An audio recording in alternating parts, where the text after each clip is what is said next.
Hey guys, it's Larry Mathews from the Dick Van Dyke Show. You remember me as Ritchie Petrie. Anyway, I'm so thrilled to be here again with Jim Masters and to be back on Jim's show. So I'm here to talk to you guys today about some fun stuff we're doing. And right here on the Jim Masters Show.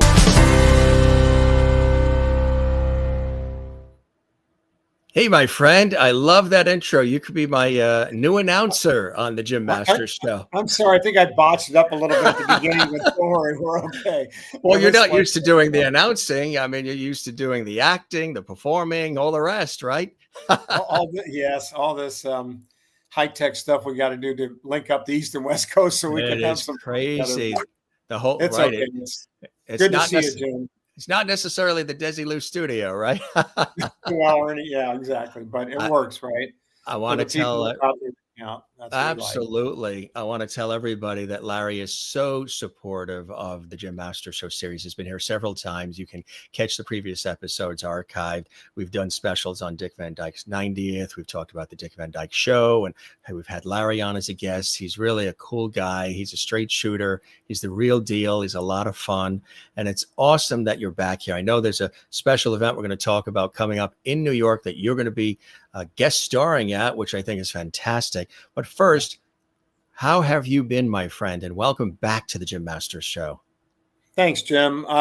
We've been great. Life is good. We just enjoying every minute as we can and doing whatever we can to move forward and have some new stuff happen and fun stuff happen. Anyway, but we've been great. A lot of stuff going on with Dick Van Dyke Show this year. A lot of stuff going on with all kinds of stuff in the entertainment business this year. So obviously it's been exciting, yet sad in some parts as we've watched some people pass on. But of course, here we are. And it's been great. I said, Dick's going to be 100 this year. It's a big year for us. And we're just excited to celebrate and keep celebrating the show for the fans that love it like we love them. So anyway. Could you imagine that Dick Van Dyke's going to be 100? Wow, God bless him too. And we were talking beforehand that your lovely and beloved mom made it to 100 as well, which is there's something obviously in the water that she drank and beloved Dick Van Dyke drank, huh? I'll steal one of Dick's lines, which Dick has stole from other people, so I'll just steal it back again. If I'd known I was going to live this long, I would have taken better care of myself. And, that's the old adage. And as with my mom, yeah, she was wonderful. She made it into her 101st year pretty well. And she had a great life. So, who knows, hopefully, knock on wood, I'll have some of that in me as well. And we go on. But yeah, man, Dick is amazing. He's, he's still very sharp. He doesn't really get out much anymore because he's 100, and it's, come on, folks, it's hard to get around at 100 years old sometimes. But he's sharp as a tack, and when you talk to him, he's great. And, he just keeps moving, and he's just an inspiration to everybody, I think, really. Absolutely. Beloved. He and some of the ones that remain, Carol Burnett, another that just, whenever people hear these names, Dick Van Dyke, Carol Burnett, all the rest, they just feel good. And not only the nostalgia, they're warm and they're affable and they're approachable. And they've always been so great, with fans and always having a smile, even when they've had things going on in their own personal lives that are not always the things that we go through in our lives. It could be tragedies, loss. They always put that smile on. And like Dick sang, put on a happy face. I mean, and, you've had that opportunity to know him all these years, which is something really, really special, all the way back to when you were this cute kid. There we go. That's the picture. You look the same, Larry. You look the same. The hair. Oh, well, I know. I don't have any hair left, but that's okay. And then, my wife always says, you got those little Richie eyes, so you can't get away from it, which is okay, I guess. Right. Exactly. Yeah. And you're talking about it's something, that was said about Maury Amsterdam, speaking about just, being happy, enjoying your life and doing the best you can. I mean, Maury was never, you never found Maury never had a bad word to say about anybody or anything. If he was having the worst day of his life, he'd say, how are you, Maury? And he'd say, I'm great. I'm doing great. Here's a joke. And he'd tell you a joke. And that's the kind of people, they are. They just are like, you know what? Life is great, and you just get luckier as you get older to be able to sell it to be celebrated and still have some in you and do some good things. And I think that's the way we kind of feel, especially about Dick and all the rest of us that are kind of going through these senior years, as we say. Smooth way of putting it. You must be bowled over, and we've had a lot of different guests on the show from all these different series, especially these series that are celebrating 50 years of Little House on the Prairie and 60 years of Gilligan's Island, and all these shows celebrating these milestone anniversaries. You must be bowled over that all these years later, there's still this love for all of you on that show, your character, you. There is this fanfare and people, new generations who've discovered it through television, through the nostalgic channels and so much more. But the fact that all these years later, you could say, I was Ritchie Petrie on the Dick Van Dyke Show, and you've done so much work beyond that too. But that particular noted role, and people light up. They're like, oh my God, that's Larry Mathews. It's got to be a cool feeling. It's I know it's interesting. Yes, it is. I mean, it's a wonderful feeling, but it's also, to me, sometimes I still can't wrap my head around it. I mean, I'm just Larry. I grew up in a big Italian Catholic family. My dad made sure I knew I wasn't more special than the other kids, and kept a perspective on life really well. So yes, it's amazing. Each day I wake up and I'm happy to be here. It becomes more and more exciting for me that I was part of this iconic show in the history of our country, really, and especially of our television of our country. And I just enjoy that. But it still sometimes is just like kind of like, wow, yeah, that's kind of crazy, isn't it? I mean, it was like, wow, how did I get to be so lucky? But I did, and here we are. And as I get older, I love seeing the younger fans that still enjoy the show, that basically have gotten into it from their grandparents or their parents, and it kind of passes from generation to generation. It's very exciting, really, really exciting for me to see that, because you never know what's going to happen, right? And you never know what you can leave as a legacy. And hopefully, we've left something for the world, and I'm thrilled about that. So yeah. You got all the cute pictures. I need to get some of those.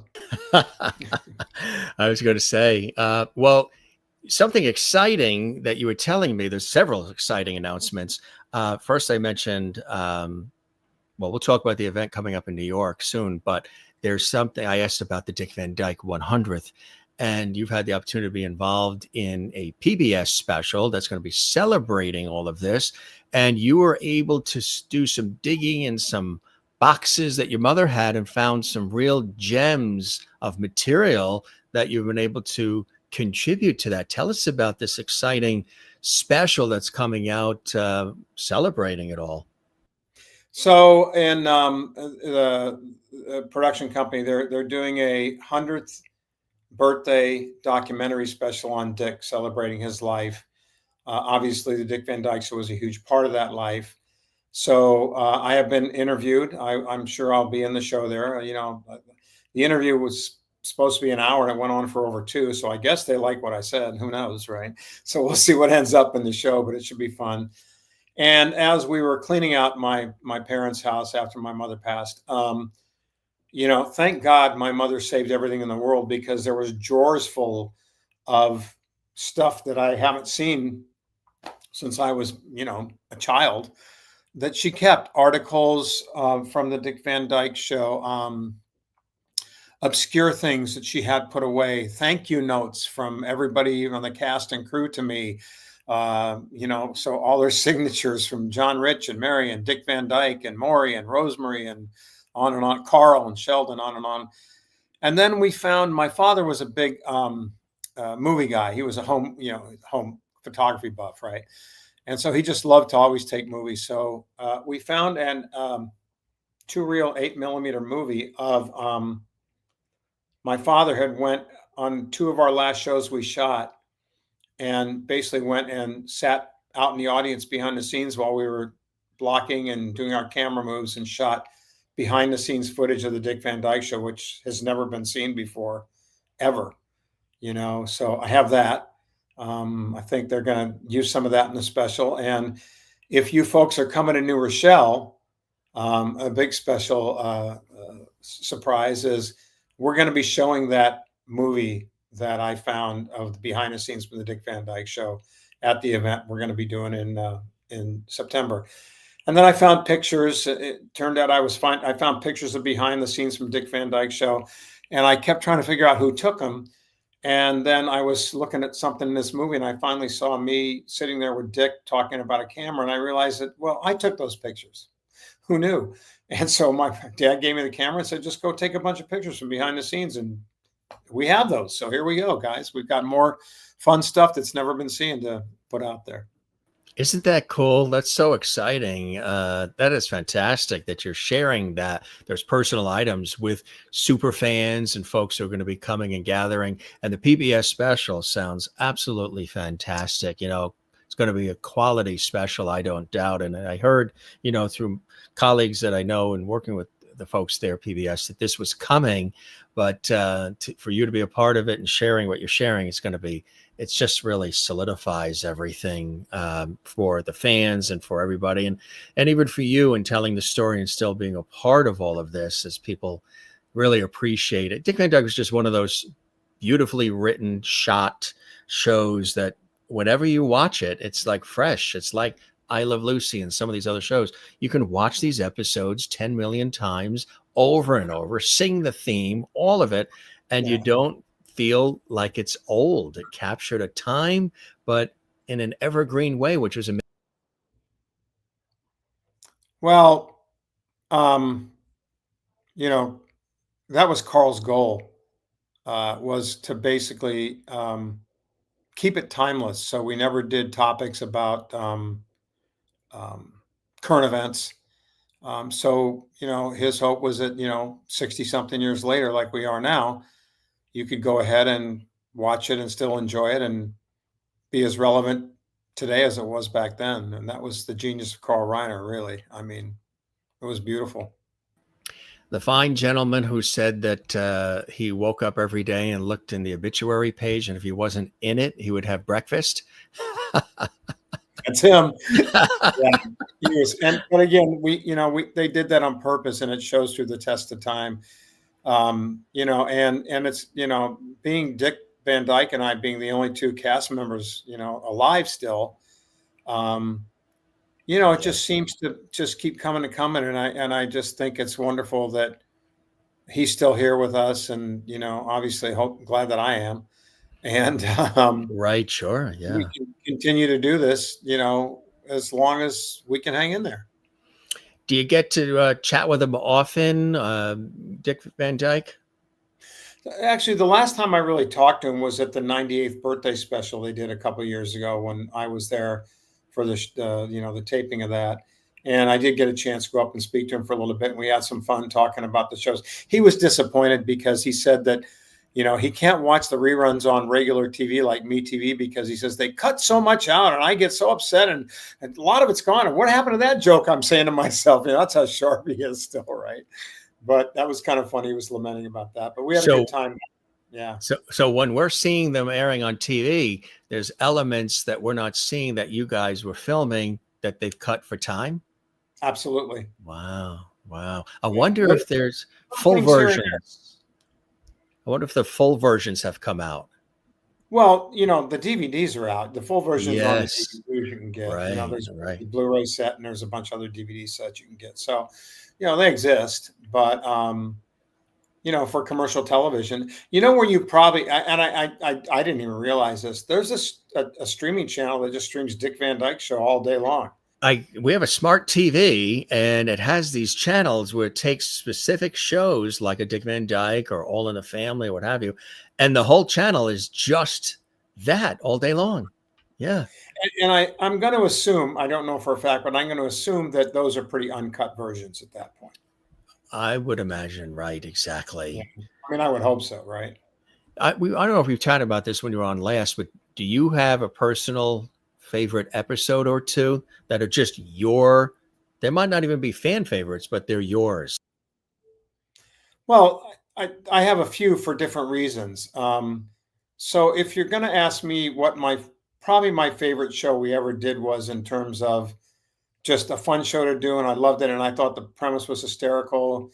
I'm a big science fiction fan, so it really got me going. And by saying that, you know what I'm going to say.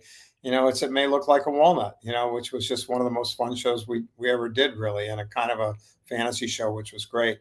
Um, a show which Sheldon Leonard, by the way, when there it is, when he read the script first, he went to Carl and he said, "This is horrible. It's the worst thing I've ever seen. It'll never work. This is not. I won't. You're on your own. I don't want nothing to do with this show. I don't. I think it's stupid, and I don't want to do it." Sheldon said to Carl, and Carl said, "It'll be fine. It'll be fine." And he reassured the cast, "It'll be fine, you guys. It's going to be good. We'll just do it." And after we shot it and Sheldon rehearsed it and shot it, and Sheldon came up to Carl and said, "You know what? I was wrong. You were right. This is a wonderful show."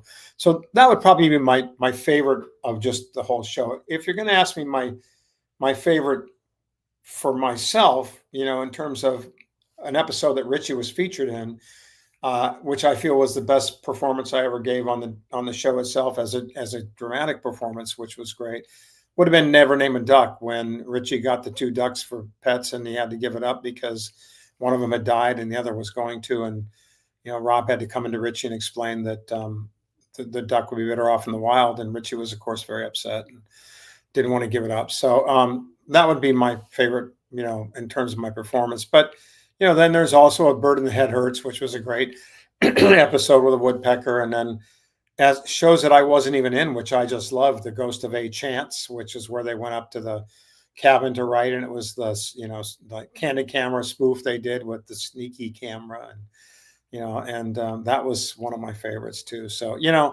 there's so many, but those stand out.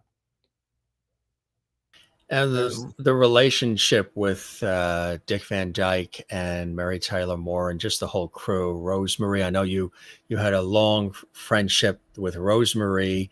We've had her fabulous daughter on our show several times.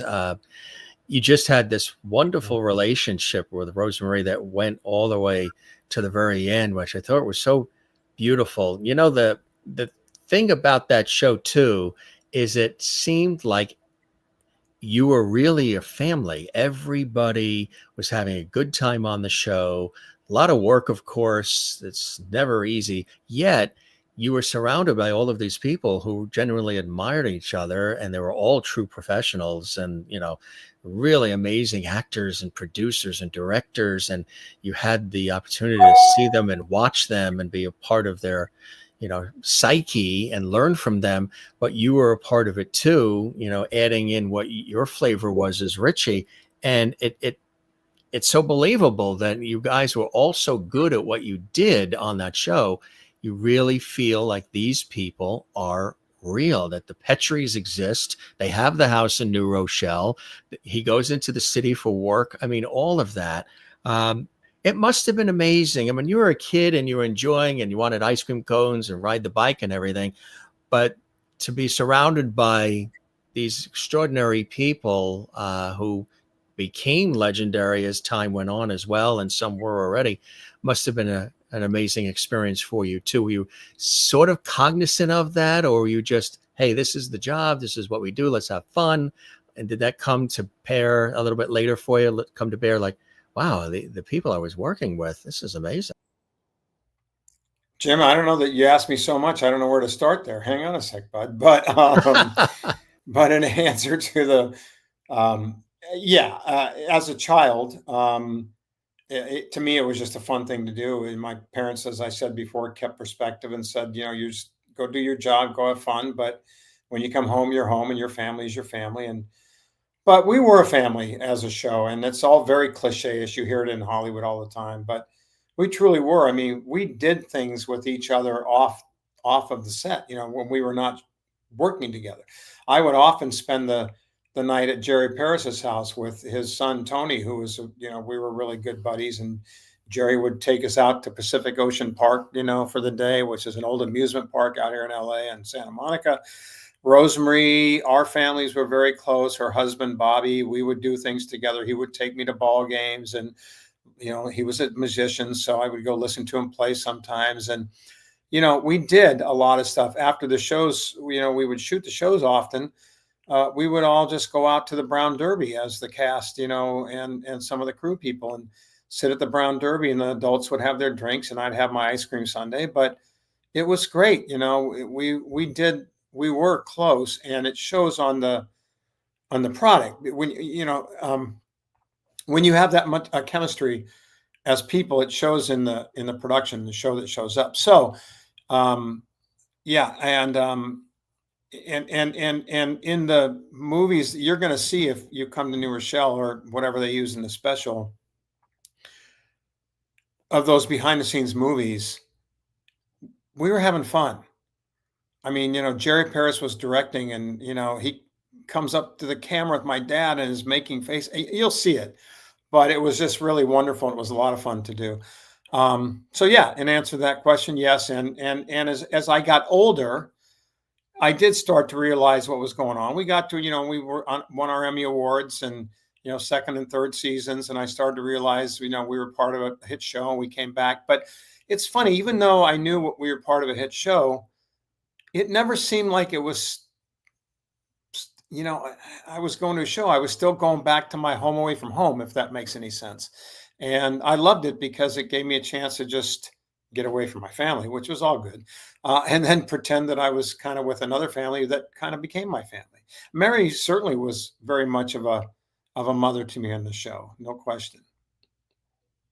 Absolutely. Yeah. A lot of people who've been on these shows as child actors or what have you, have mentioned things like that. Like, for example, Stan Livingston talking about the wonderful relationship he had with William Frawley on My Three Sons, almost like, they were uncle and nephew. And, he would tell him about every time his contract he had with Lucy and Desi, that anytime the Yankees were in the playoffs, he was scheduled in to not be in those episodes of I Love Lucy because he was going to be at the games, that they would have. And it was a real curmudgeon and everything. And so the wonderful relationship with Mary and Dick must have been wonderful. Like you mentioned, a Maury Amsterdam. He just seemed like somebody that was very fun to be around. And I remember Rosemary mentioning when she first heard about the show, something like, what's a Dick Van Dyke? Yeah, that was her thing. She asked being on the show, and then she's the one that actually told him to call Maury to get Maury cast. Mary was actually the last person cast. And I was cast before Mary was, believe it or not. But anyway, Maury was like that cool uncle. I mean, really, Maury was, as I said earlier, never had a bad word to say. Always kind of keeping cheery, making some jokes, having some fun, and then, showing me how to color in the coloring books. And no, you're going out of the lines. Here, stay in the line. It just, again, like an uncle. It was like, really cool, and what a wonderful man. I mean, I have some of the shows that are coming up back east. I'm going to be doing the nostalgia shows. I have some new pictures. One of them is a picture that I'm going to bring along of the Dick getting his star on the Hollywood Walk of Fame, and it's a picture with Dick Van Dyke, Carl Reiner, Sheldon Leonard, Maury Amsterdam, and myself around the star on Hollywood Boulevard. And so that's a kind of cool picture. We're going to bring that along and sign it for the fans that want that when we're back there. I'll have some in New Rochelle too. That's going to be fantastic. Do you like doing the nostalgic shows and being out there amongst the fans, Larry? I do. I love it, actually. I really enjoy it. I have a great time. And, I've gone through this with people over the years. They said, look, you really kind of just like didn't want to be associated or be part of the Dick, but you kind of just put it aside and just kind of wanted, because keep in mind, I spent 40 plus years in the entertainment business doing things besides acting. I mean, post-production, post-production, sales, post-production, running facilities, things like that. So, and so my answer is that, no, that was never the case. I might have come off that way, that I just didn't want to, well, yeah, it was the Dick Van Dyke Show, great, but that was then. And not that I didn't love it and didn't celebrate it, but as I told people, it said, you didn't do these shows. Now you want to do these shows because I love doing them, like you asked, right? Because it's so much fun. But the reason is, I had a career. My job was, it was 24/7. I mean, when you're doing sales and in the post-production industry and all that stuff, um, it just shut up, phone. Sorry. It becomes It's like with the way you have your finger on your ear and then that noise, it's like you're doing an like, episode of Get Smart or something. I know, I know. It's fun. But it's yeah, but so I love doing them, and my answer was always no. I just didn't have the time to concentrate to really enjoy them and do them and take the time to do them. Well, now that I'm retired from the businessy industry, as it were, and I have these opportunities, I embrace them and I love them. And I'll let the fans in on something. I mean, I've started writing a book finally. It took me years to do, but I've actually started to do it, and hopefully sometime next year that'll be out, and it's going to be pretty crazy, and you're going to hear some wild shit. Yeah. Sorry. No, that's Ritchie Petrie. Yeah. Oh boy. Oh, Rob. Ritchie first. Right. Yeah, that's funny. That's funny. That's cool. So, that's going to be, we're going to definitely have you back when you have the book out and celebrate all of that. Congratulations on that. What is that writing process like, and how long have you been doing it? Some people, take some years to write the book. Well, what we've been doing is I've been actually doing like recorded video sessions with a friend of mine who's kind of an interviewer. And so we started doing that. So right now we've been doing those sessions, transcribing those sessions. We're almost done doing what I want to accomplish in those. And once I'm done with that, I'll go to the transcriptions and start basically structuring it from there. And then we'll move on from that. So it just, for me, there's so much in my life, with the Dick Van Dyke Show, but beyond, and beyond the Dick Van Dyke Show, for so much that it just really is great for me to have somebody to talk to about. Will you shut up, please? And talk to about it, and to really spark my memory, so I come out with things that are funny and important, and it will be great to see in the book. So yeah, that's what's going on with that. So hopefully by next year sometime, we'll see. If I'm lucky, we'll have it out next year sometime. I just think it's funny. I was just saying, feels so good to have somebody to talk to, and the phone's buzzing. Will you get lost? I don't mean you. Right. Well, the only thing that's funny about that is that, and I love it, but like I said, we're video recording these, right? So we have them for later too. But the funny thing about that is that sometimes we'll be talking because we're friends, and I'll say something, goes, "Oh, I remember that happened to me," and I have to say, "Okay, wait, hang on, I know, but back to this, because we got to get stuff about my life down." Sorry, I know you had the same experience, but yeah, right. Get this down. So we have a lot of fun bantering back and forth about that stuff. So it's kind of cool. Anyway, that's great. So do you have a target date for the book, or whenever it's done and you're comfortable with it, and that it's perfect for you to release it to the world, you're done? Is there a deadline that they have? I'd love to have it out by summer to fall of next year, but I don't know if that's realistic. I just can't say until I really get into it. And, and then also I'm going to need somebody to basically help edit with me and go through it. And that's going to be a process. And so, I target, yes, when it comes out is when I feel it's time to come out, like you said, and it's the best there is. And it's what I want to say. You mentioned the post-production and all of the behind the scenes work. Did you, when you were a kid and you were on the Dick Van Dyke Show and things of that nature, because you were on other, material and productions, were you watching the camera people, watching the directors, sort of soaking in how they do that? Where did the interest come to want to go into the production side of the industry for you? So yeah, absolutely. John Rich was probably the biggest influence in terms of getting me to understand what went into making as I went through the years, and that's what I learned, as a child. I always tell people I went from age 5 to 15 in 5 years, because you're around adults all the time.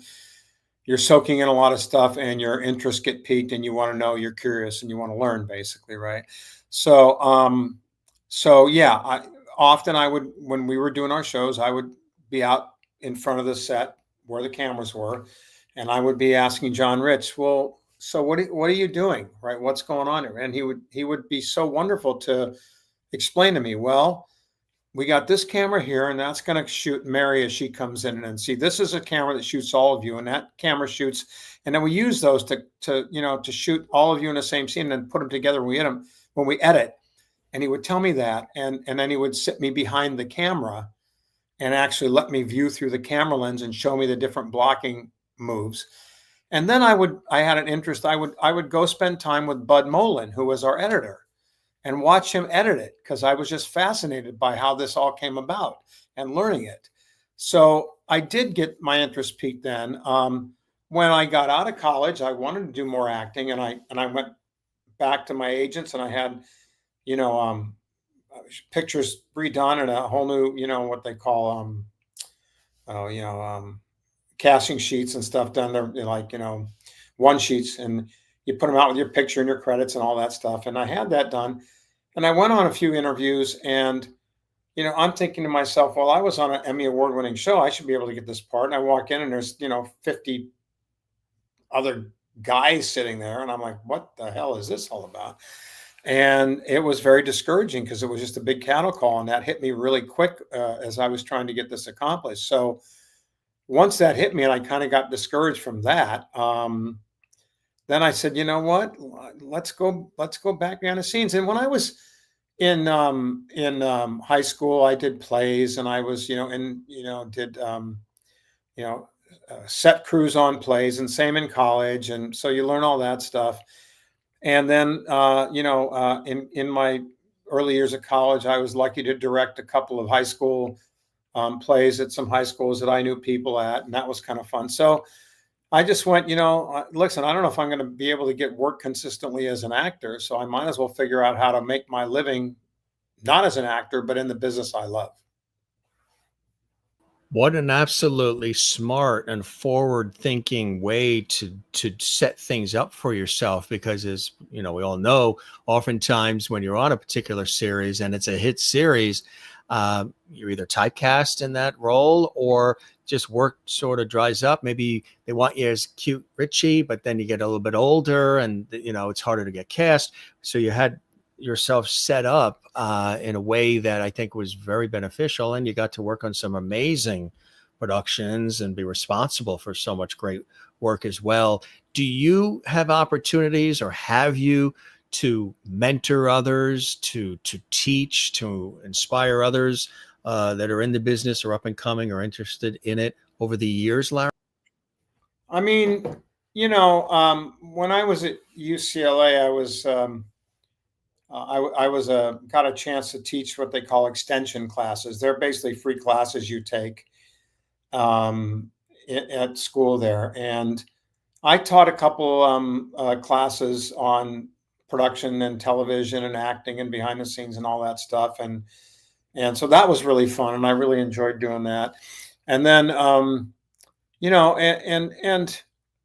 I don't know, mentoring is, I suppose, as I did sales, there were people that I brought on that were kind of like, young aspiring salespeople, that I would kind of guide through that part of what I could give them as teaching. And I'm always happy, Jim, to share information about what I learn and what I know, and how I can help people, with anybody that asks for it, or I believe is really, you know, wants to have that knowledge.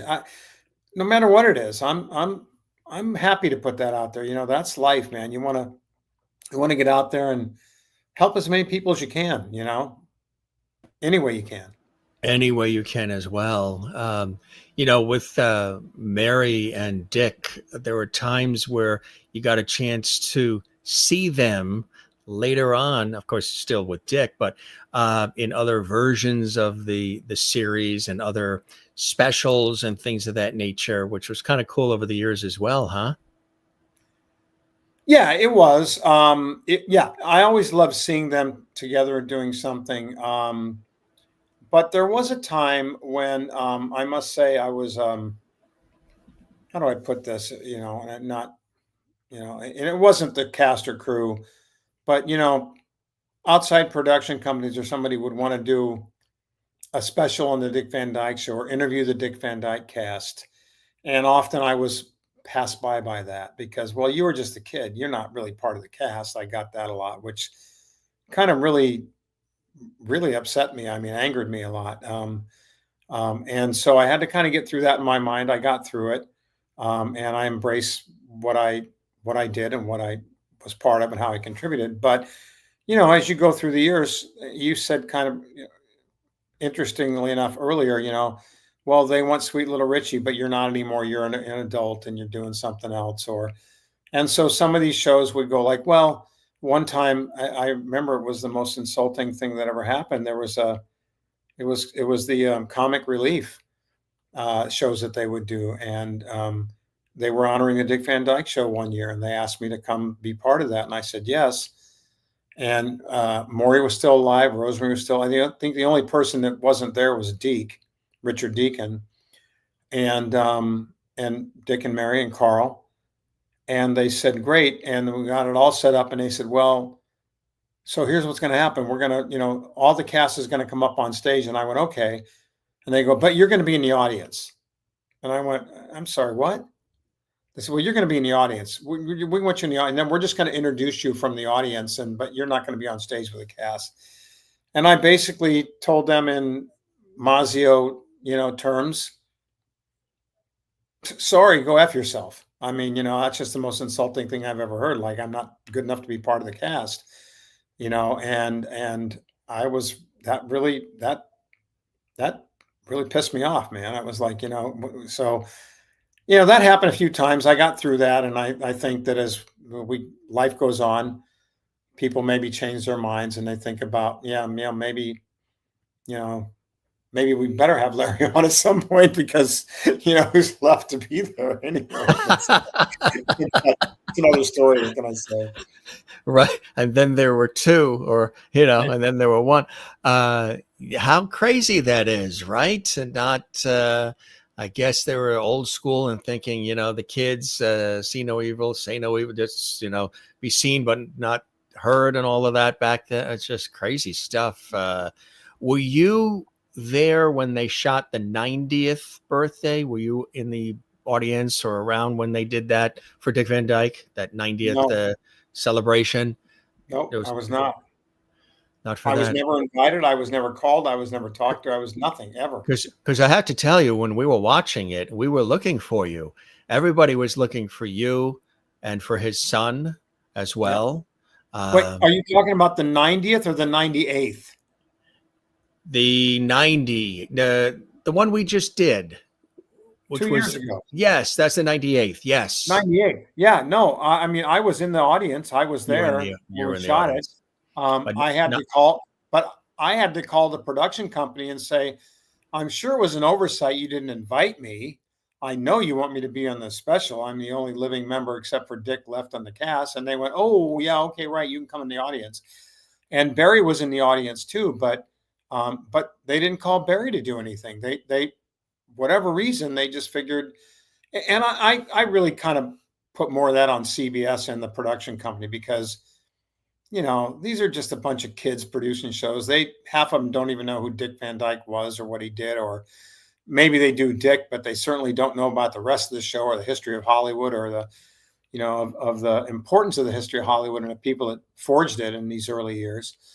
And so they're just out there to promote their CBS folks. I mean, the people they had on hosting it and doing stuff to me were like, they had nothing to do with our show, but why were they called up to do something? Well, because they had a show on CBS at the time. So, yeah, but no, I was not. And I had to kind of make that call and do that. And I'm glad I did because, like I said, I got to see Dick and talk to Dick and spend a few minutes with him, which was great. See a bunch of other people that the Fantastics, they're good buddies and I know them. And it was great to see them there, and they were not asked to perform on the show as well either. They were invited. It was a very weird situation with CBS, that, and the production company, which is the production company that does the what's the Mass Voice or something, one of the Mass Singer or one of those. I don't know what it is. Oh, the Masked Singer. Yeah, I, right. I spent 35 years doing reality television as a client in the post-production industry. I don't watch any of it, but that's just me.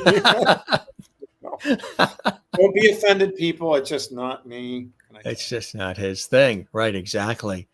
But well, we were looking for you. We were looking for all of the people that were familiar to what, the fans, you know, well, it wasn't CBS that did the Carol Burnett 90th birthday special either. I believe it was done on NBC, though the Carol Burnett show aired on CBS all those years, which really surprised people. That belonged on CBS, the home to, her show. And then, and I think they had to ask NBC if they would put it on, and had to pay or something. It wasn't, here she is, this legend, 90 years of incredibleness. And you would assume, or the viewer would assume, oh, sure, not necessarily in the business of it all, the show business of it all, I guess. Here's the thing, Jim.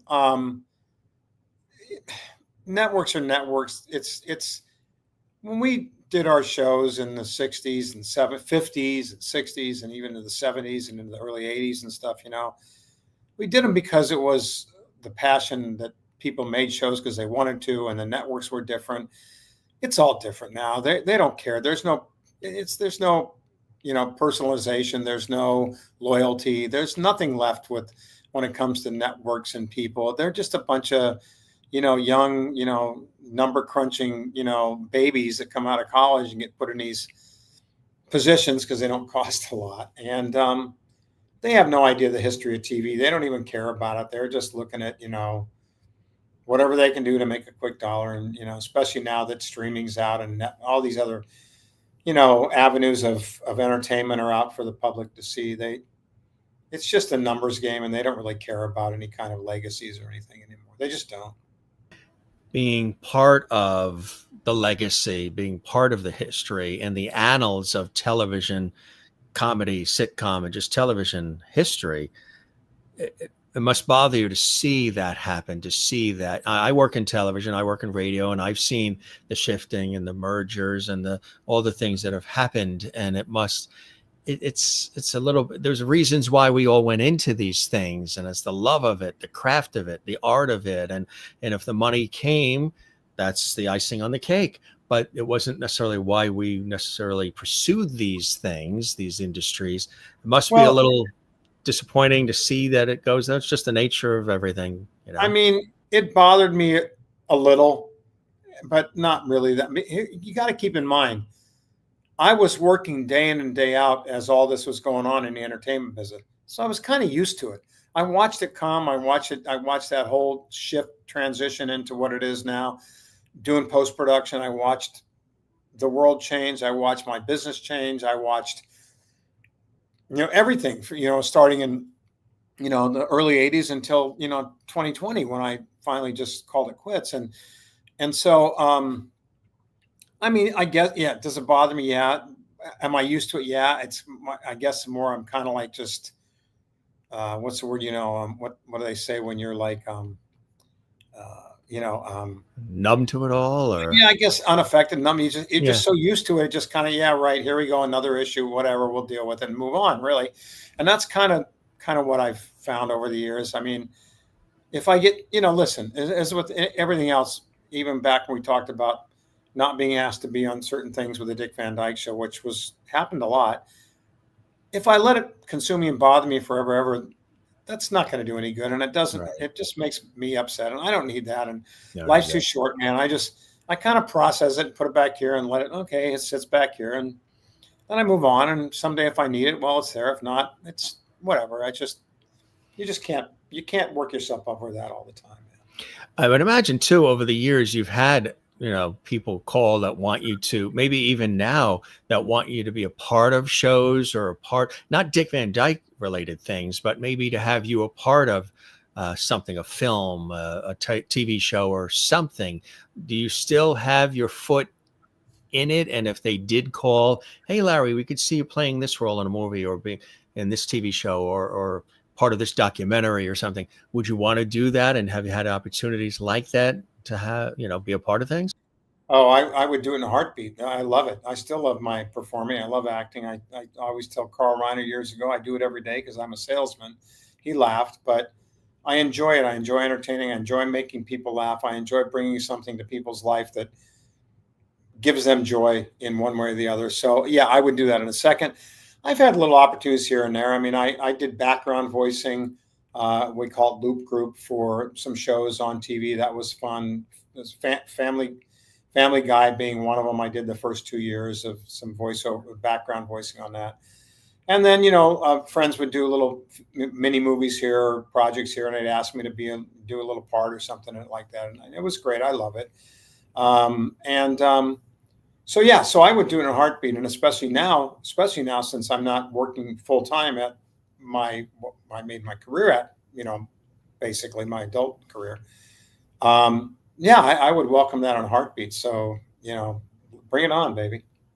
Is there anything that you would create, write, and produce and then be a part of, perform in? Have you done things where it's centered around your involvement in it as the on-air person too? I mean, stuff's popped into my head over the years. I kind of goes in there and rattles around and kind of go, okay, fine, and move on. But it's funny, last night I had a dream about, I could write a whole movie in this dream I had from last night if I really took the time to deal with it. I had it all in my head. I was living it in my dream. It was crazy. So you have some scripts that are in drawers that are half finished and things like that too? No, I'm too lazy. I've never gotten to that point to put it down there. I mean, writing the book it took enough of my motivation to get out there.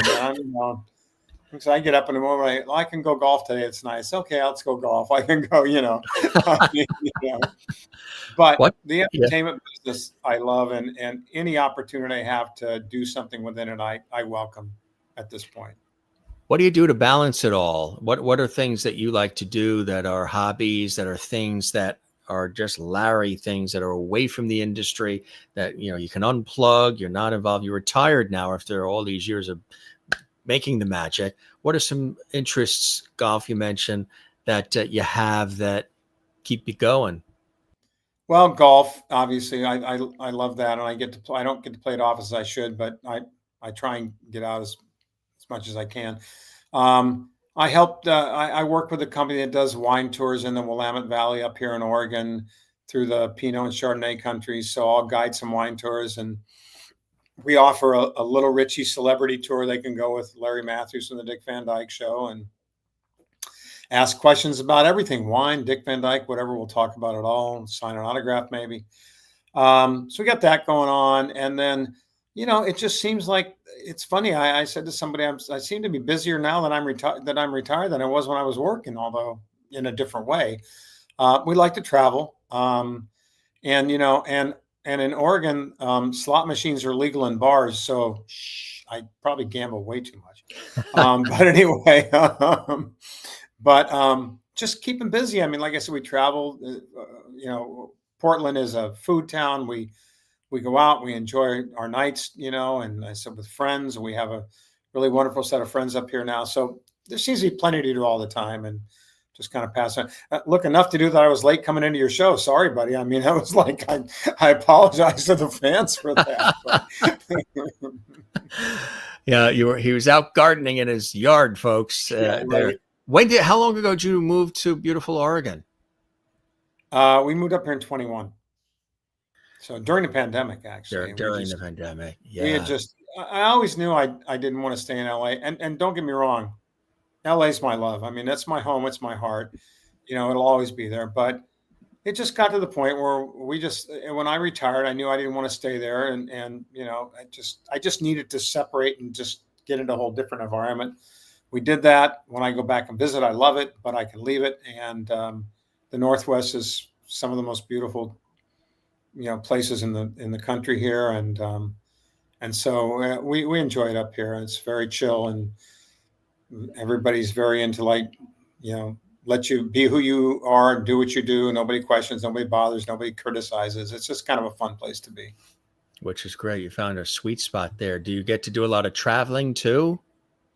Yeah, we're actually off on a trip on Monday, so I'm glad I got to talk to you today. Yeah, right. Sure. And Yeah. we'll be back, toward the end of August, and then get ready for the show in New Rochelle and Hollywood and some other things, which we should probably That's talk about fantastic. those too at some point. Well, we have a wonderful friend in David Van Dusen, who at the time of this show now is relaxing as he should be, well deserved, up in beautiful Maine, up in the Maine mountains and the coast. And he's been a guest on our show several times. He's a dear friend of yours, of mine. He's everything Dick Van Dyke, loves Dick Van Dyke.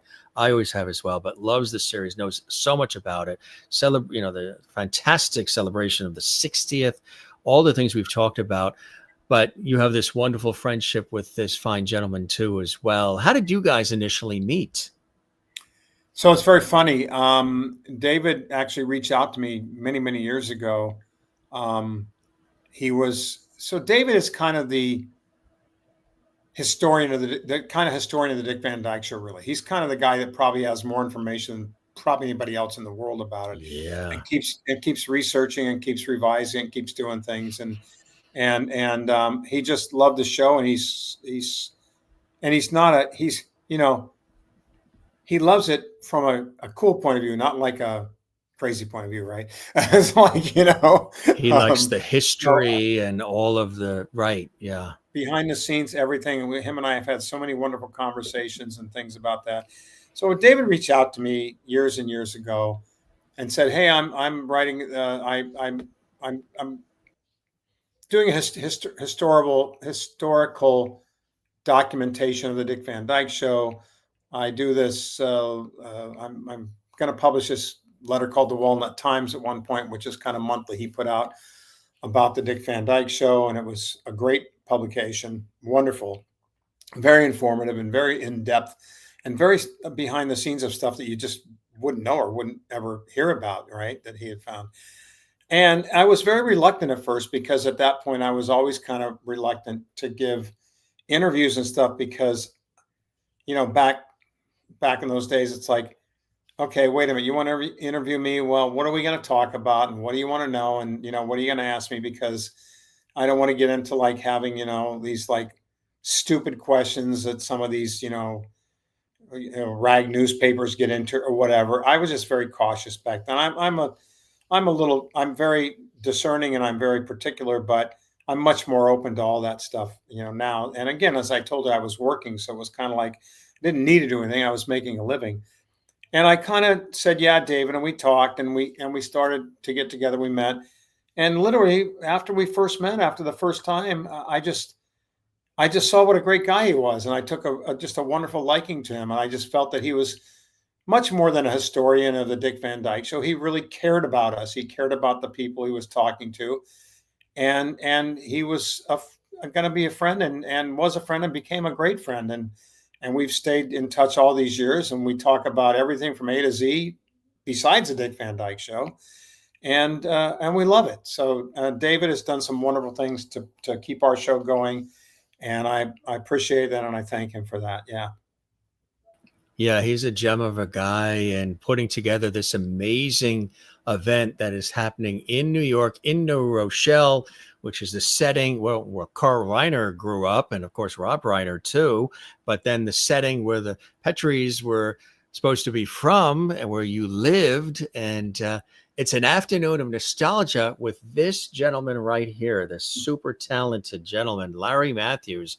It's Welcome Home, Ritchie Petrie. It's going to be happening in the Ossie Davis Theater, which is at the New Rochelle Public Library, New Rochelle, New York. That's in, Westchester, easy off I-95, 1 Library Green, New Rochelle, New York. It's going to happen Saturday, September 13th, 2025, from 12 p.m. to 4 p.m., which is a great time to have it, on a weekend, make it accessible for everybody as well.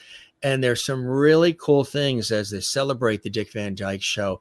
Larry's going to be sharing his personal memories of working with Dick Van Dyke, Mary Tyler Moore, Rosemary, Maury Amsterdam, and lots more. It's going to be, as he mentioned, the full screening of the Never Name a Duck episode with live commentary from Larry. Larry's never before seen behind the scenes color home movies and personal photos from the show. There's also going to be, think about all the questions you over the years you've always wanted to ask. There's going to be an audience Q&A session with multiple chances to actually win autographed memorabilia. There's also going to be a reception to meet Larry with opportunities to take photos and selfies and autograph photos and all kinds of things like that as well. And there's also going to be there a display of rare memorabilia and prop replicas from the Dick Van Dyke Show as well. And we actually have a short little teaser video that was sent to us talking about it. And it's a really fantastic opportunity. He's going to be flying from the West Coast to the East Coast to meet and greet everybody, Larry. And I think that's really going to be a fantastic event. Take a look at this, folks. You're going to love it.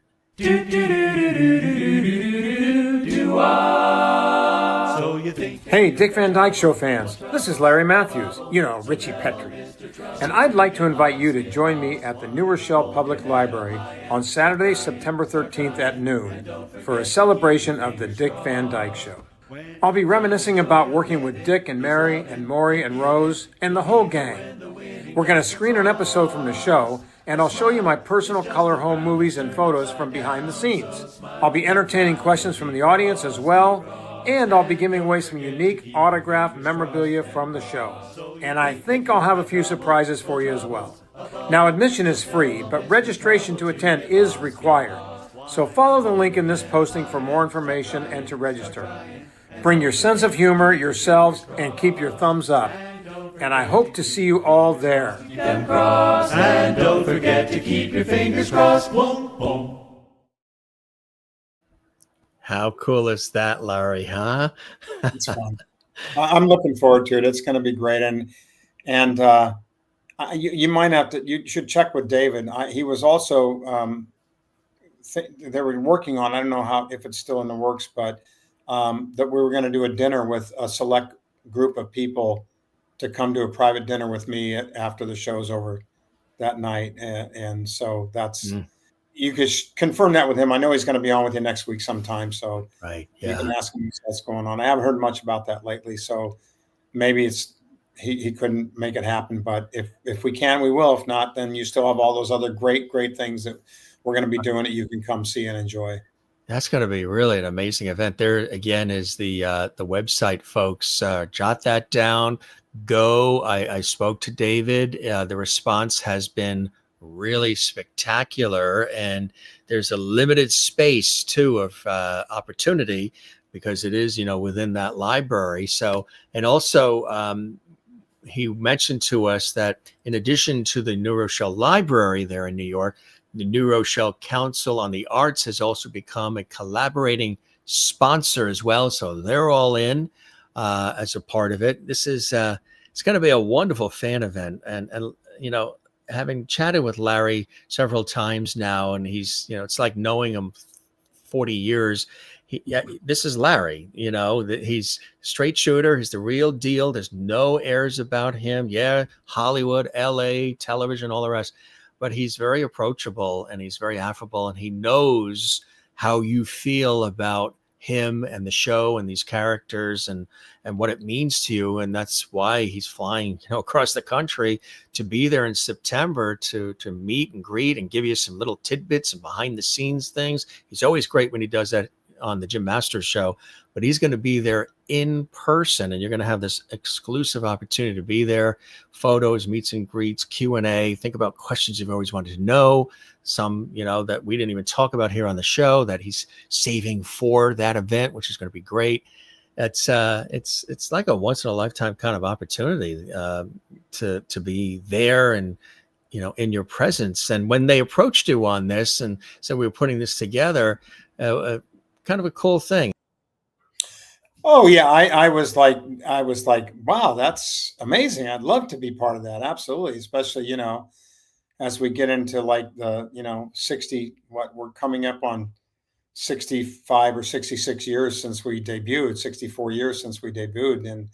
And it's so great to be able to carry that on. So I was all really excited. And, and then I'm going to have, have some photographs that I found of me from the show that I'm going to be there to sign for people if they wish to get those, at the end.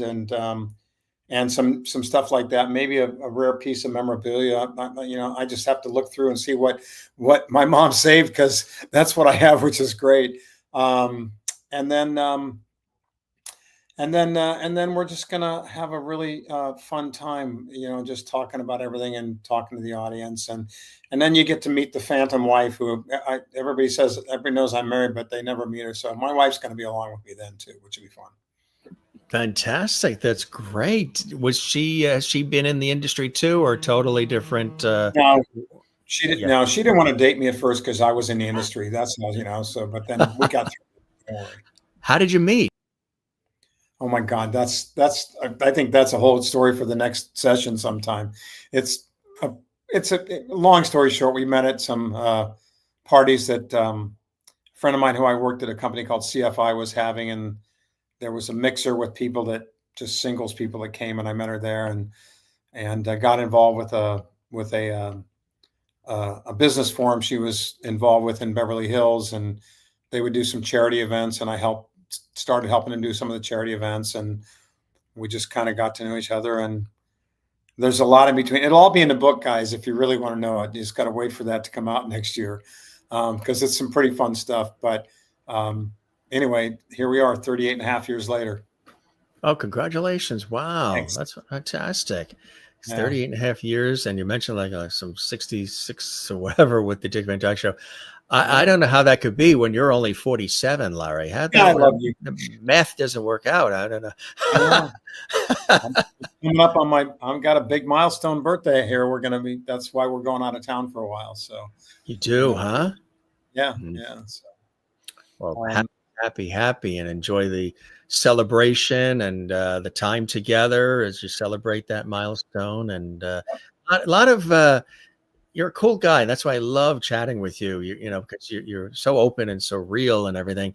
But you've been a part of iconic television history, and that's something that will always be a part of your the Larry Mathews experience. And you've had the opportunity again over the years to work with great people, to be a great yourself. You are in the annals of television history for forever. And we're so happy that you are. And what would you say? We just watched that Christmas episode where you were singing "Ba-dum, bum, bum, bum," and all that. That really, even now when you see it again, that was very touching. What was that like? And did you have to do several takes to sing that? Because it was really, that's a great episode. If nobody saw that, the Christmas episode, you got to see it. It really is a very moving episode of that series. it was a great episode, and we wanted to do something different. So that was kind of actually. Carl was like, Perry Como used to have his Christmas shows. He said, well, we want to do something like a Perry Como Christmas show. So that's where it came from. But for me, no, I just, we went into the studio we recorded it before we actually shot the scene on camera. And so I went in to record with a live orchestra. So I would, sing with the orchestra there. And for whatever reason, we did several takes, and I couldn't get it with the orchestra. I was off. I was just off a beat here and there with the orchestra. For some reason, with the orchestra playing behind me, I just didn't quite sync it correctly. So they finally just recorded they put the track down and recorded it. And then they said, okay, dismiss the musicians, and went back in, and I put the earphones on and they played it back. And on the first take, I hit it perfectly on the nose in the first take, and we were done. Had you sung before, or was that one of the first times you were singing? Well, my parents I come from a very musical background. My father was a musician in the Navy. He was 8 years in the Navy musician, played on FDR's cruiser for FDR, and all through the war and everything. So my parents met. my mom was a performer at the USO in Hawaii during World War II, and so it's in my blood. I do have musical talent. I play instruments, and so as a kid, I would just always be, around music, and so it just kind of came naturally for me. So cool. It really did, especially on that episode. Check that out, folks. It really is a very heartwarming one. What would the Larry Mathews of today say to this kid?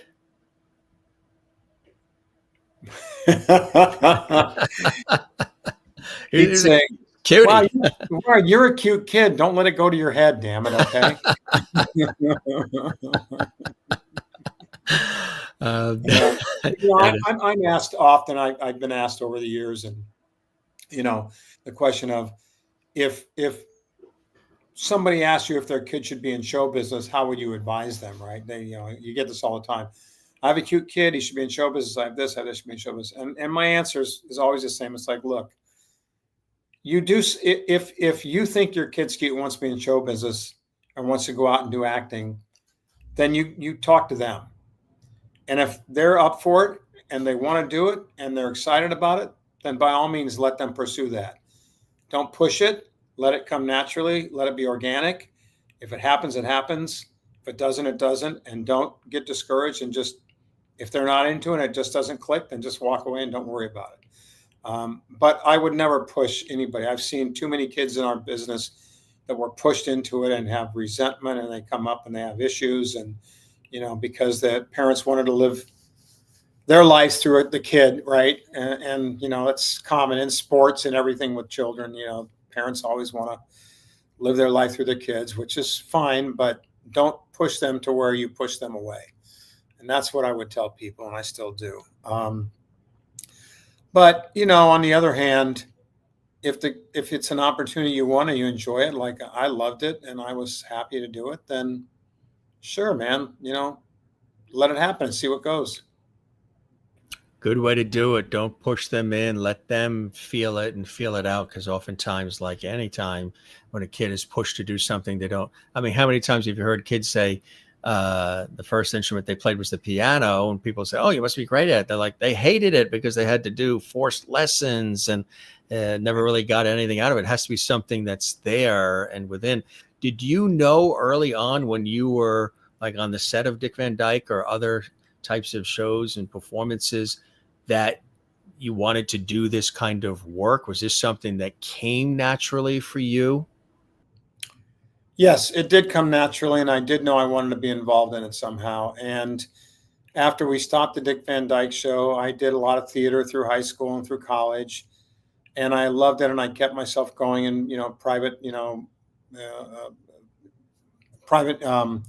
play performances, in different plays and things, and I enjoyed it a lot. But I also wanted to then live another part of life as well, which is I just wanted to go back and hang out with my high school buddies and do bad things in high school, which I was able to do, and therefore on and on. But so it was kind of a mix for me. I loved it, but I wasn't gonna, like, at that, between those ages, between I was the end of the show until I was in my early 20s, late teens, early 20s, I didn't really pursue it that much because it was just kind of there. But if it came about, it was great. And then after that, when I got out of college and decided I wanted to, be in the industry, I gravitated toward the behind the scenes of the industry, and was really happy to do that. So, yeah. Did you ever have, when you were a kid or growing up and becoming a teen, where people wanted you to always stay and be that wonderful, funny character of Richie Petrie? Did you ever have where people wanted you to stay Richie? Not the age of Richie, but just that wholesome character of Richie. Did you have that happening through the teen years? Well, I didn't really tell, unless you knew I was on the show, I didn't go out and tell people that I was Richie on the Dick Van Dyke Show, because my father made it very clear growing up as children that you be humble and you never brag about stuff. And if people love it, then that's what you get. But you don't go out and try and brag about yourself. And so I didn't really use it a lot or say anything a lot. If people noticed me and they would, come to me and ask me things or in conversation, then yeah, I would be like that. I would be like, yeah, man, it was cool. I loved it and enjoyed it, and and give what I could to that whoever's asking the question. But it kind of organically kind of moved on from the years, and like I said, as I grew older and started to understand what the show was, and as we kept going, and then here we are in reruns, and we're still in reruns, and we're still in reruns to this day. We're in reruns somewhere in the world, and then as I get into the behind the scenes in the industry, or really when I was through college and understood it, then I started to appreciate what we had done. But I don't think any of us felt that here we are. Dick's going to be 160, 4 years after we debuted.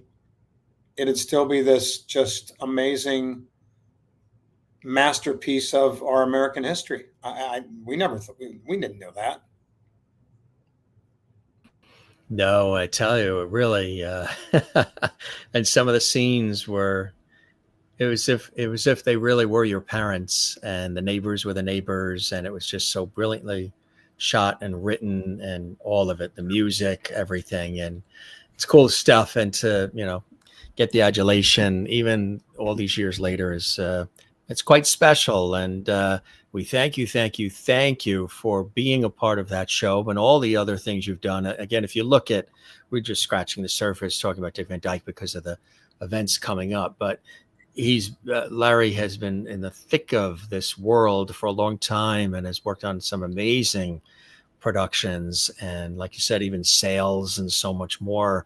And it's really, really cool. Again, folks, we just want to remind you that he is coming to the New York area, to New Rochelle. Why New Rochelle? Because, well, Carl Reiner, the creator, is from there. Rob Reiner from there too. But that is the setting from where the Petries lived. And that was where, the action happened. And that house, that imaginary house, which was a set in L.A., but it was a house in our minds in wonderful New Rochelle in Westchester County. There is the website. Get those tickets, register, because it is going quickly. The last update I got is, there's only a few left, so it's going to be really terrific. And you're a blast, my friend. I really appreciate you. Got so much going on. You're going away for the birthday. Your phone's ringing. Your Bluetooth's dinging. You got so much happening. It's amazing. You're in. Everybody loves you, Larry. Let me talk about a couple other things, what's going on in the calendar. So the fans that are not able to go to New Rochelle might be able to come or see me depending where they're at. So we'll be gone. I'll be back toward the end of August. On the September 5th and 6th, I'll be in LA doing the Hollywood show, which is Dave Alcoby's Hollywood Nostalgia Show, which they do a couple times a year down in LA. So I've been asked to come down and do that this year. So I'll be down there signing autographs and greeting people and taking pictures. Then we jump on the plane, shortly after, come to New Rochelle for the event in New Rochelle. And again, I'm so excited about that. I'm just overwhelmed. It's going to be great. And I'm just really flattered to be part of it. And then after that, I'm going to jump down to Baltimore, and I'll be at the Mid-Atlantic Nostalgia Convention in Baltimore on I want to say it's the 13th, 14th. I'd have to look at the calendar, something like that. But that weekend after we're in New Rochelle, the 20th or something. Let me get that date for you. From the 18th, 19th, and 20th, I'll be in Baltimore doing the Mid-Atlantic Nostalgia Show. So a lot of opportunities on the East Coast, which I'm really happy to do because I haven't done that for, really at all.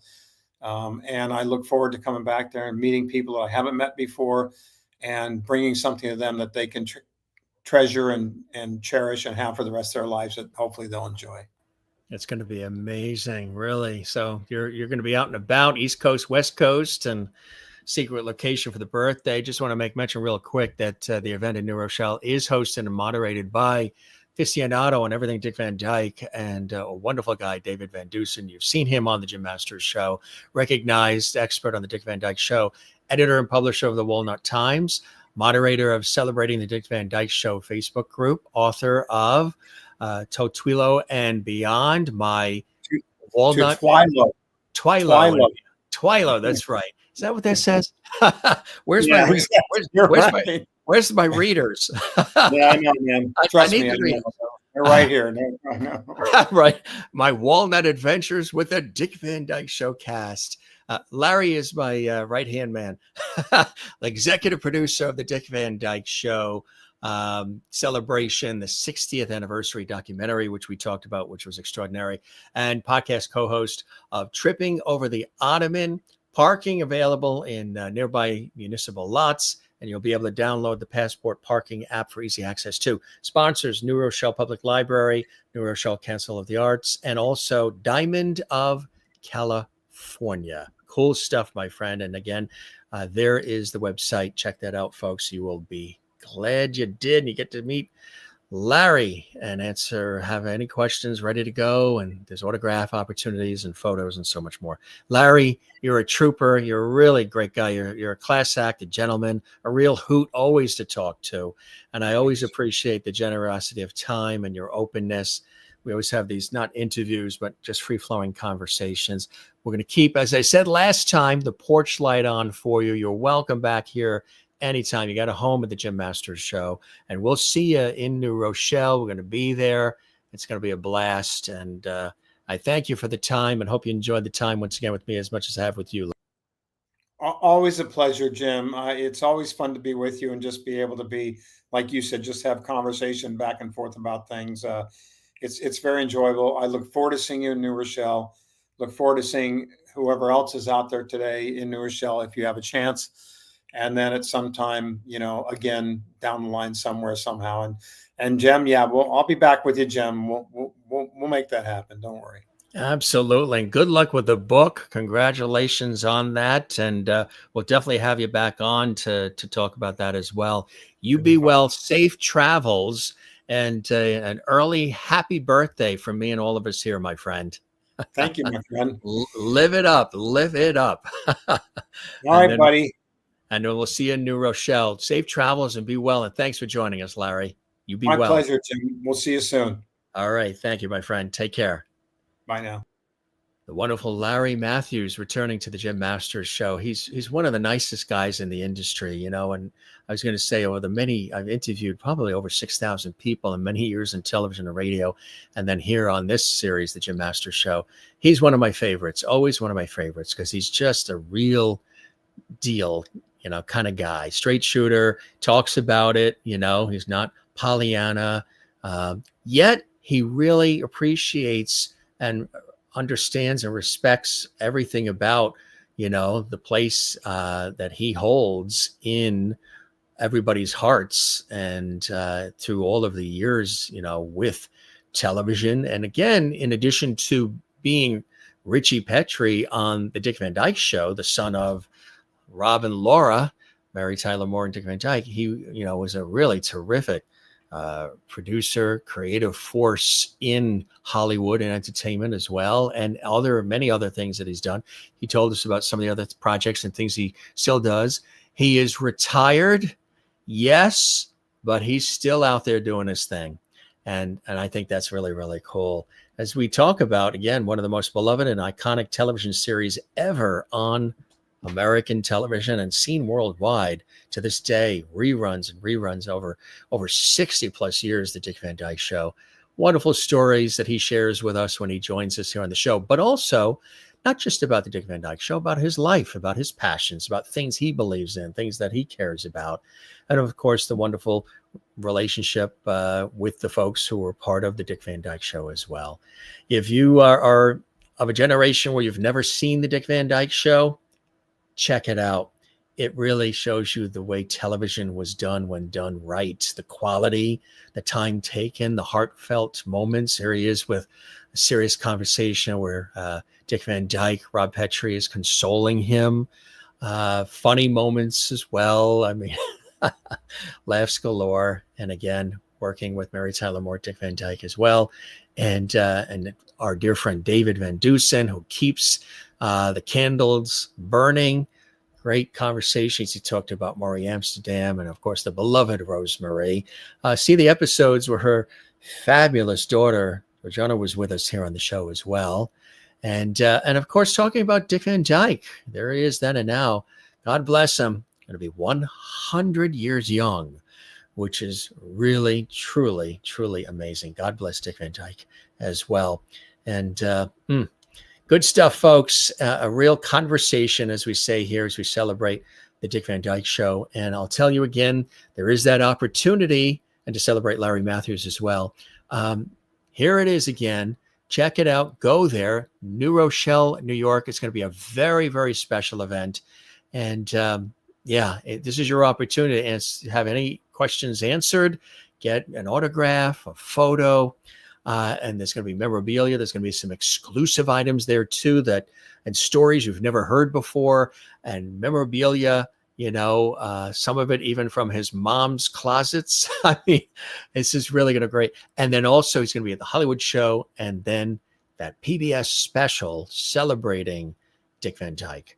It's going to be amazing. I think there's probably going to be an American Masters special, or one of the great ones, and he's a part of that. You'll see Larry in that as well. What he said was supposed to be a half-hour conversation turned into a 1 hour plus, because they had so many great stories that he shared for that special.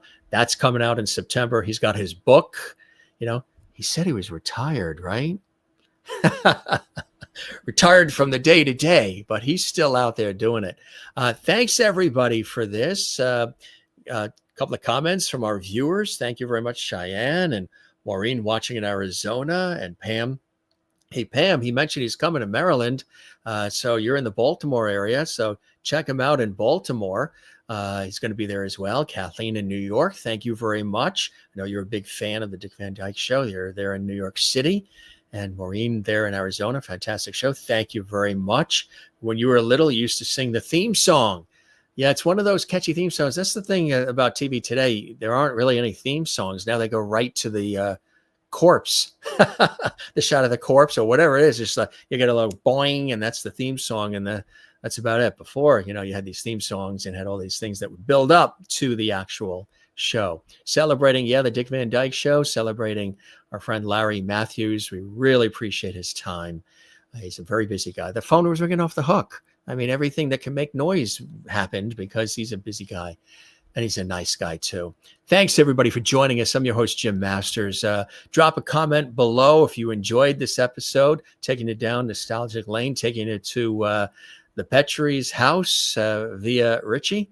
And of course, learning a little bit more about our friend Larry Mathews and all the great things that he's involved in. If you enjoyed the episode, well, help us celebrate it.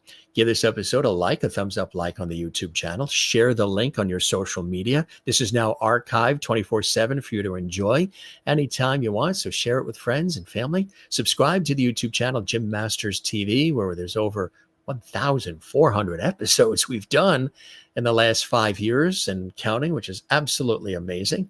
And leave a comment for us below as well. We've had so many incredible people on the show from all different backgrounds, Hollywood and television, film and music and stage. And, it's always been a blessing to have these folks, one of which, where we celebrated the 5-year anniversary of our series recently, the wonderful dear friend of our show. We love her, Kathy Garver, Sissy from Family Affair.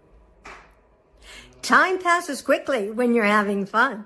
And Sissy from Family Affair, and Firestar on Spider-Man and His Amazing Friends, and my new role as Lucy in the film The Thing About Pickles, Kathy Garver, all wish Jim Masters Show a wonderful 5th anniversary. Happy anniversary, Jim.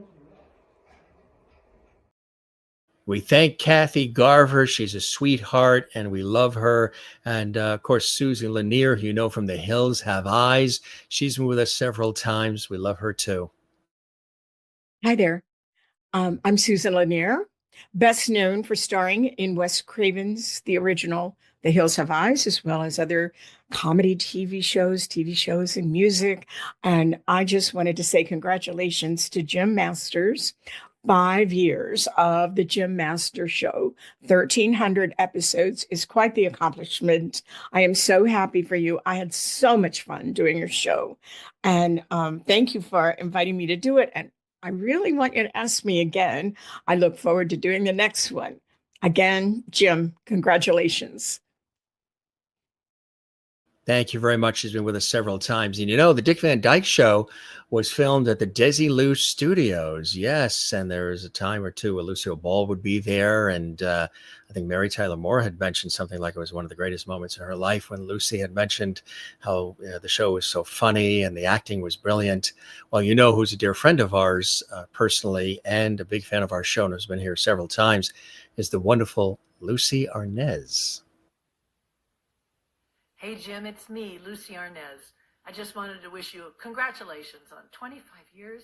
Holy cow. I remember when you were just an anchor guy out on the street doing, people stories. And now here you are with your own fabulous show online, and you've interviewed everybody in the world, including me several times. And you've always been a fantastic support, always letting people know what I'm doing and my history. And I can't tell you how much I appreciate it. We love you. And we wish you continued success. And how about 24, 25, or maybe 35 more years? Congratulations. She's the best. Who else is? Another dear friend of ours who's been with us several times. He's one of the nicest guys on the planet. Tony Orlando. Well, Jim Masters, 5-year anniversary. Congratulations. Let me just share this with you, okay? We're living in a podcast time, hundreds of millions of podcasts, and I've had the opportunity to do many of those. I just want you to know that you made me welcome. You knew what you're talking about. We became friends from the very moment we started our interview, and we'll continue to be friends. I'm so happy for you. 5 strong years, and everybody I speak to, those people who watch the interview on your podcast and my buddies and friends who have done your podcast, we all agree you're very special. Thank you for thinking of me and always having me part of your podcast. And anytime you ever need me, please call me or want me to be on. It's a privilege to be on your show. God bless you and continued success to one of the best in the industry. God love you, Jim. Congratulations. 5 big ones. Yes, sir. One of the nicest guys in the industry, Tony Orlando, and also one of the most talented and incredible singers and music legends, our dear friend Melissa Manchester has been here several times as well. Hi, Jim Masters. Melissa Manchester here, wishing you a heartfelt congratulations on the 5th anniversary of the Jim Masters Show. Commander of the Levities. May you have a splendid celebration. Congratulations once again. Tina Cole, from My 3 Sons and so much more. She's amazing. Hi, Jim Masters. Tina Cole here in front of the Lincoln Civic Auditorium with the Lincoln Theater Company. We're doing our last performance of Death of a Salesman. Had to get that plug in. Anyway, thank you for 5 years of amazing interviews. I want to wish you all the best. You are the best. Glenn Scarpelli, another dear friend of our show. You remember him from, he was Alex on One Day at a Time. Hey, Jim and everyone at the Jim Masters Show, happy anniversary! You're catching me today in Sedona at the Sedona Art Center, and I am judging the big gay art show here today, which is so fun. I got my little pride shirt on. And I just want to say, Jim, thank you for all the levity that you bring to the world. Thank you so much for bringing it to the Jim Master Show and for having me on so many times. You did such beautiful tributes to our friends Peter Marshall and Wink Martindale recently. So happy to be a part of it. And every time you've had me on the show, it's been a delight. Because you, my friend, are a delight. Love you. Happy birthday and happy anniversary. He's a hoot and holler and a great guy, Glenn Scarpelli. You know who's great too? Linda Pearl, iconic Linda Pearl, and Patrick Duffy. Linda Pearl, Happy Days and so much more. Patrick Duffy from Dallas. Did you see the episode when Charlene Tilton was on our show? It's archived for you. Check it out. We love Linda Pearl and Patrick Duffy. Hey, Jim Masters, congratulations. yeah, 5 years. 5 years. Yeah, just more than a toddler. Yeah. Have a wonderful next 5 and 50 years ahead of you, and thank you so much for having swell people, including us, on your show. Thank you very much. Okay, thanks a lot. Bye. Jack O'Halloran, one of the legendary actors and professional boxer as well, in the Superman movies and so much more. He's a real friend of our show. We love him. And he was on recently and has been on before. You can see all these episodes archived. He wanted to share some cool words as well. We appreciate all of these heartfelt words that these fabulous folks have sent. And these are just a few of them, sprinkling it in here in case you missed it when we aired them on our 5th anniversary broadcast, our anniversary broadcast. Did I say that twice? Hi, this is Jack O'Halloran from the character Non of Superman 1 and 2. Happy anniversary, Jim. I really enjoyed doing your show. Anything I can ever help you with in the future, please let me know. Congratulations. Happy anniversary, Jim. One of the great guys in the industry and also a dear friend, Claudia Kagan, one of the revered producers in the industry. She worked with the Arsenio Hall show and booked guests and so much more. And most recently, several years with Entertainment Tonight as well. And she just happens to be also, and you'll see the resemblance, she is the sister of Melissa Manchester. Claudia is one of the best in the business. She is truly one of the nicest people. Dear friend of ours. We love Claudia Kagan. And again, most recently Entertainment Tonight, but she's been doing this for a long time. And she really is a gem of a person. Hi, Jim. It's Claudia Kagan, and I just wanted to wish you congratulations on this wonderful anniversary of your show. I have so enjoyed being part of it, from our reminiscences about dear Peter Marshall on our Hollywood Squares version hosted by Tom Bergeron, to a little time with just me, and that was amazing.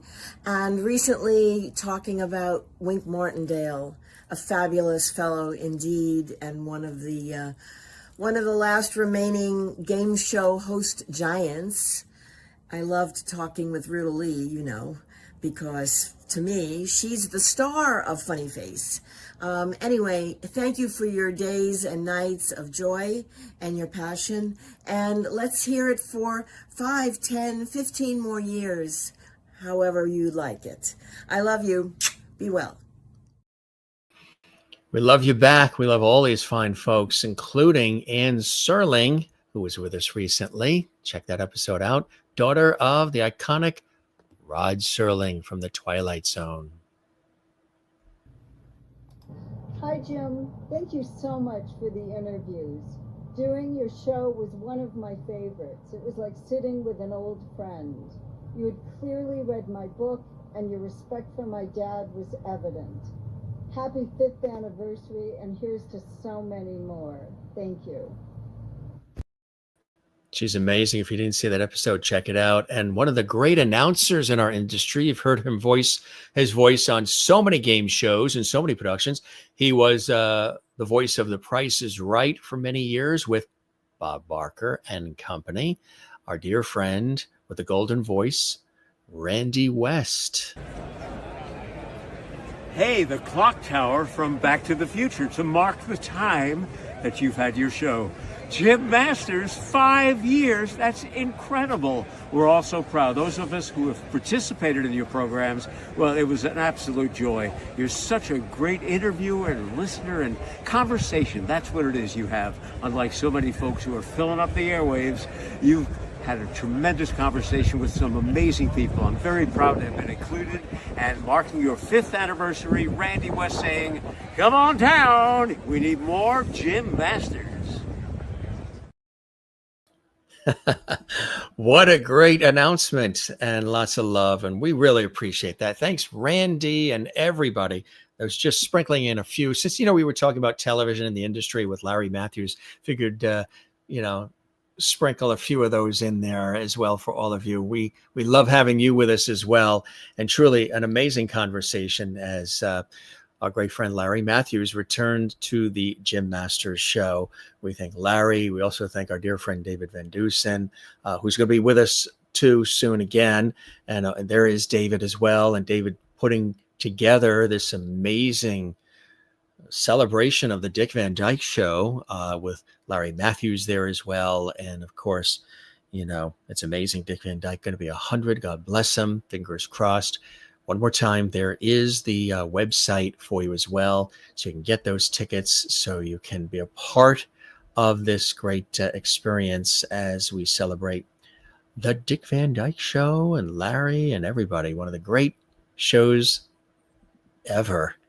Really, truly. One of my personal favorites. I've always loved the Dick Van Dyke Show. You've even heard me reference it several times here on this show with different guests over the years. And to have Larry with us is great. So good stuff. God bless Mary Tyler Moore, who's in heaven. She is, her resting place is actually in Fairfield, Connecticut. She has a beautiful resting place, her gravesite. It's in Fairfield, Connecticut. Dick Van Dyke, God bless him, still with us at just on the cusp of 100. Keep going, Dick. Keep dancing. Keep dancing for all of us. And yeah, from Bye Bye Birdie to Dick Van Dyke to so much more. All right, folks, we hope you enjoyed this. This was a lot of fun. And so many more great guests coming up. So many great guests we've had with us. Don't forget, you can follow us on all the socials on X, Instagram, and Facebook at Jim Masters TV. The YouTube channel is Jim Masters TV as well. Spread the word. Come see us again. We'll keep the porch light on for you as well.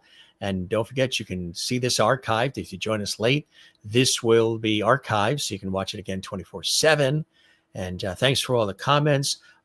Leave a comment below. Drop a comment below. Don't forget to like, comment, and subscribe, as we said as well. It's really important to do that. It helps us grow. We love hearing from you.